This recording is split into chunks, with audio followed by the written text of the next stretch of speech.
Hello, I am the Hose Advisor Pro. First, I will explain how to install a coupling onto a hose. The TC3-F is composed of these three parts. First, turn the cap nut and remove it. Next, pass the hose through the cap nut and sleeve and insert the nipple into the hose. At this time, making a mark at the sleeve stop position will make it easier to identify.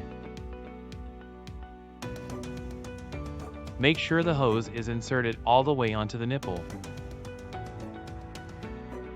Finally, use a tool and tighten the cap nut so that there is no gap to complete installation.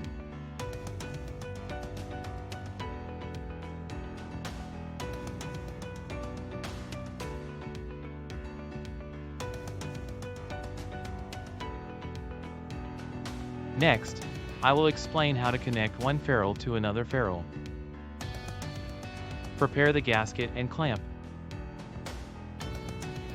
First, fit the gasket between the couplings that will be connected. Next, install the clamp and tighten it.